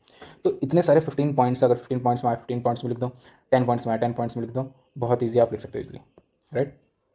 एक और क्वेश्चन आ जाते हैं, give the diversity among the tribe communities in India which is specialised context, should they be consider as a single category. क्या जो different, give the diversity among the tribal communities in India in which special context should be there to be in consideration और single category, कि जो भारत के tribes हैं क्या उनको एक ही श्रेणी के अंदर लाना चाहिए, क्योंकि because of their having a same category में लाना चाहिए, because of their giving diversity among the tribal communities in India, क्या उनको सेम कैटेगरी में लाना ज़रूरी है या चाहिए? भारत में जनजातीय समुदाय के बीच विविधताओं को देखते हुए किन विशिष्ट संदर्भों में उन्हें एक ही श्रेणी के रूप में माना जाना चाहिए? अब इसके ऊपर कमेंट करना है हमें। सेम मैंने आपको बोला था कि कोई भी डाटा है उससे रिलेटेड आप लिख दो। डाटा सीधा टोटल पॉपुलेशन कितनी हमारी 10.43 crore as per 2011 census. Simple 1 line 2 liner data या 2 लाइनर 2.5 लाइनर डाटा आप इंट्रोडक्शन लिख सकते हो। Diversity among tribal communities India, simple है, कुछ वो करने की ज़रूरत नहीं है कि डाइवर्सिटी क्या है। डाइवर्सिटी के बारे में पूछा हमसे, ट्राइबल कम्युनिटी की डाइवर्सिटी के बारे में पूछा तो उसके बारे में बताता हूँ कि डाइवर्सिटी इन देयर लैंग्वेज। अब वही चीज़ फॉलो करो जो मैंने बताया था, क्या? Flavour practice music. इसी को चीज़ करोगे तो आप सारे क्वेश्चन कर लोगे। जैसे कि इन देयर लैंग्वेज, अब लैंग्वेज में कैसे कल्चर से कैसे लगे, जैसे गोंड ट्राइब है वो क्या, वो एनिमिज्म को, animism is a form of religious practice. खासी क्रिश्चियन को फॉलो करती है प्राइमरीली। डाइवर्सिटी इन ऑक्यूपेशन है, जिससे हमारा वर्ल्डली ट्राइब जो कि महाराष्ट्र की है वो ट्रेडिशनल चीज़ों से रिलेटेड है, फॉर देयर आर्ट से फेमस है। भिल ट्राइब हमारी हंटिंग गैदरिंग से। तो हम यहाँ पे जो अलग अलग ट्राइब की डाइवर्सिटी बता रहे हैं in their different culture type, like उनका ऑक्यूपेशन कैसा है, लैंग्वेज कैसी है, रिलीजन कैसा है, लैंग्वेज कैसी है। संथल और orange having their own language है। डिफरेंट फेस्टिवल्स लाइक गॉन्ड्स की, जैसे हमारा भकत बिहू, वर्ल्डी की हमारा वघया चौथ। तो ये अलग अलग फेस्टिवल में इनकी डाइवर्सिटी है। जोग्राफिकल डाइवर्सिटी भी है, लाइक कुछ राजस्थान में रहती हैं जैसे मीना ट्राइब, कुछ हमारा हिमाचल में रहती है, पहाड़ों में रहती हैं, कुछ रेगिस्तानों में रहती है, लद्दाख के लाइक चंगपा ट्राइब। लाइफस्टाइल में डिफरेंसेस लाइक सेंट्रल, जो कि मैंने अभी बताया स्टोन एज की लाइफस्टाइल है। गोंड की मच डेवलप्ड है। लाइक अभी मैंने बताया कि खासी जो ट्राइब है वो एग्रीकल्चर कर रही है सेल्फ सफिशिएंसी के बेसिस पे, प्रिमिटिव ऑक्यूपेशन के बेसिस पे। अलग अलग कोई सेल्फ सफिशिएंट, कोई हंटिंग फिशिंग, कोई गैदरिंग कर रहा है, कोई प्रिमिटिव, कोई शिफ्टिंग कल्टीवेशन कर रहा है, कोई सेडेंटरी लिविंग कर रहा है, कोई एनिमल हस्बेंड्री कर रहा है। Similar in their challenges such as. अब देखो, अब मैंने इनकी डाइवर्सिटी तो लिख दी। दूसरा क्वेश्चन क्या पूछ रहा है? क्वेश्चन पूछ रहा है हाउ एवर, इसके अलावा देखो क्वेश्चन पूछा क्या था कि giving the diversity among the tribal communities in India, कि पहला क्वेश्चन ही बोला गया है कि ट्राइबल्स की डाइवर्सिटी के बारे में बताओ, तो हमने डाइवर्सिटी के बारे में बताया गया। अब रिप्रेजेंट करना है कि उसको सिंगल कैटेगरी में क्यों रखा जाए, ठीक है? क्योंकि जो मोस्टली जो हमारी क्या रखा जाता है, however these certain context where it is appropriate to consider them single category. Single category में क्यों? Because they are self sufficient है। जितनी भी ट्राइब होती है सेल्फ सफिशिएंट है, because of they hunting fishing gathering सबके लिए इक्वली है, सभी सेम है। सभी ज़्यादातर शिफ्टिंग कल्टीवेशन करते हैं, एक जगह से दूसरी जगह भागते हैं। एनिमल हस्बेंड्री सेडेंटरी लाइफ है, कल्टीवेशन है, सॉरी लाइफ नहीं, कल्टीवेशन है, लुम्बरिंग करते हैं, पेड़ों से रिलेटेड जो भी चीज़ होती हैं उनको काटना वगैरह। ऑफन सिमिलर चैलेंजेस फेस करते हैं, डिपेंड फॉरेस्ट के ऊपर डिपेंड है, ऑक्यूपेशन सेम है, लगभग लाइफ स्टाइल सेम है उनका। Deprivation to the education, health care और बेसिक सर्विसेज हैं। प्रॉब्लम्स भी हैं, पॉलिटिकल अथॉरिटी है, political authority, distinct political authority rather than the mainstream laws, यानी कि मेन स्ट्रीम से काफ़ी अलग हैं। जितनी भी टाइप्स ऑफ मेन स्ट्रीम से अलग हैं उनकी खुद की पॉलिटिकल अथॉरिटी है। चिफडम है। There is a no caste and class discrimination among the tribe, कोई भी कास्ट और क्लास डिस्क्रिमिनेशन नहीं है, डिस्टिंक्शन, कास्ट डिस्टिंक्शन नहीं है। Worship, there is a common ancestors होते हैं, उनकी वर्शिप करते हैं। ट्रेडिशनल लॉज है। Constitution and legal provision categorisation to the single unit as ST किया गया। तो इमेंस नंबर ऑफ पॉइंट्स आप कोई भी इसमें ले सकते हो। इसी के अंदर मैंने आपको कितने लगभग 6 पॉइंट्स यहाँ दे दिए, 11 पॉइंट्स यहाँ दे दिए, तो 17 पॉइंट्स तो यहीं पर हो गए। तो आप इनमें से कोई भी 15, 10 मार्क्स के लिए 10 पॉइंट, 15 मार्क्स के लिए 15 पॉइंट आप यूज़ कर सकते हो, कोई भी, बहुत सिंपल है। तो डिस्पाइट, अब एक कंक्लूजन देख लेते हैं। कंक्लूजन क्या है? Despite of the diversity they consider as a single category. उनकी कुछ समानताओं की वजह से वो सिंगल कैटेगरी में होते हैं। So government take initiative for the first social political and economic development with an one fit for one approach but need a tailor approach. देखो क्या बोलना चाह रहा है, ये बोलना चाह रहा है कि ट्राइब्स के लिए सबकी अलग अलग जगह अलग अलग प्रॉब्लम्स हैं। तो ट्राइब्स को सिंगल कैटेगरी में ना बांटकर उनके सोशल पॉलिटिकल और इकोनॉमी के हिसाब से उनको कैटेगराइज देखा जाए और उनके लिए सोशल पॉलिटिकल और इकोनॉमिक चीज़ें इनिशिएट किए जाएँ। उनके ऊपर one fit for all approach ना किया जाए, यानी कि फॉर एग्जांपल कोई ट्राइब एजुकेशन में अच्छा है, कोई ट्राइब एजुकेशन में अच्छा नहीं है, आप सेम उसको करिकुलम पढ़ा रहे हो या सेम चीज़ें करवा रहे हो, ठीक। और तो ऐसी सिचुएशन में one size fit for approach सही नहीं बैठती। हमको टेलर अप्रोच करने के लिए, यानी कि कोई किसी में कमज़ोर है तो उसको उसमें स्ट्रेंथन किया जाए, तो हम उसको टेलर्ड अप्रोच कहेंगे। तो हमको one size fit for all approach use नहीं ना करने की बजाय हमें टेलर्ड अप्रोच करने चाहिए, ताकि हम हर सेक्टर में, चाहे वो सोशल हो, चाहे उसको ऑक्यूपेशन हो, चाहे उसको इकोनॉमिक डेवलपमेंट हो, चाहे उसका एजुकेशन सेक्टर में, उनको स्ट्रेंथन कर सकें। राइट। अब ये बहुत सिंपल है, इसको आप खुद भी पढ़ सकते हो कि ट्राइब्स क्या है, डेफिनेशन नॉर्मल, ठीक है। लीगल प्रोविजंस क्या है, आपने पॉलिटी में पढ़ाई हुआ है कि प्रोविजंस क्या हैं, और कुछ ट्राइब को आइडेंटिफिकेशन करने के लिए कुछ क्राइटेरिया हैं, वो क्या है, किनकी प्री एग्रीकल्चर होते हैं, लो लिटरेसी होती है, इकोनॉमिक बैकवर्डनेस होती है, डिक्लाइनिंग स्टैग्नेंट पॉपुलेशन है। कमिटी है, रिलेटिव ज़्यादा कमिटी है, भुरिया कमिटी है, देपार कमीशन, एलवन कमिटी है। चेंजेस अकर इन ट्राइब, ट्राइब के अंदर क्या क्या चेंजेस देखने को मिल रहे हैं, तो वो भी बहुत सिंपल है, इसमें ज़्यादा ये क्वेश्चन नहीं आया, but it is a part of static, मैंने इसमें दे दिया है। क्वेश्चन जो थे मैंने जितने भी हैं वो डिसाइड डिस्कस कर लिए हैं। कुछ ट्राइब्स के इश्यूज़ भी हैं जो कि इंपॉर्टेंट थे और एग्जाम में पूछे जा सकते हैं एज अ सब पॉइंट में या सब क्वेश्चन में हल्का सा अटैच करके। तो उसके लिए ये है कि ट्राइब्स के इश्यूज़ क्या हैं, इसके लिए अब याद रख लो, लैंड लॉस, एल से लाइवलीहुड लॉस हो जाता है। इश्यूज़ क्या है, फॉर एग्जांपल माइनिंग करेंगे तो लाइवलीहुड लॉस हो जाएगा। एजुकेशन डिनाइड है, एजुकेशन नहीं है। लैक ऑफ राइट्स हैं, डिस्क्रिमिनेशन होता है, सोशल एक्सक्लूजन हो जाता है, loss of culture and tradition है, ओवर एक्सप्लॉयटेशन है और सोशल डिस्क्रिमिनेशन है। तो इसके लिए गवर्नमेंट ने कुछ इनिशिएटिव किए हैं, सभी को पता है हमारा Eklavya model for education, better education, PM one बंधु विकास योजना, promote entrepreneurship for the tribals, MSP for the minor forest produce, PM जनजातीय विकास योजना, जनजाति को विकास करने के लिए, नाम से ही समझ में आ रहा है जनजातीय विकास योजना। क्या कर सकते हैं और क्या कर सकते हैं हम, सिंपल, एक तो हमने पढ़ ही लिया, हमको सभी को टेलर्ड अप्रोच कर सकते हैं, ना कि one fit for all approach की वजह से ना करके। दूसरा, डिजिटल गवर्नेंस को बढ़ा सकते हैं, develop education, health care facility, livelihood, water, village development, empower कर सकते हैं, इनहेंसिंग डिसीजन मेकिंग कैपेबिलिटी को, इंप्रूविंग फूड सिक्योरिटी को बहुत अच्छा कर सकते हैं, पीडीएस सिस्टम को बढ़ा सकते हैं, ensure food security in their income. तो ये सारी हम हॉलिस्टिक डेवलपमेंट के हिसाब से उनके फूड सिक्योरिटी के साथ साथ उनको पॉलिटिकली अवेयर या फिर हम उसको एजुकेशनली मोर कॉम्पिटेंट बना सकते हैं। तो आज के लिए मैंने आपको दो टॉपिक पढ़ाए हैं, जो कि एक है यूनिटी एंड डाइवर्सिटी, दूसरा है ट्राइबल। और ये 8 क्वेश्चन, हर बार ट्राइबल से एक नई क्वेश्चन आता है यूपीएससी के अंदर। और जैसा हम ट्रेंड देख रहे हैं बाकी उसका, तो वो भी उसको ही फॉलो करता है, यूपीपीसीएस हो या यूपीपीएससी हो, वो यूपीएससी को ही फॉलो करता है।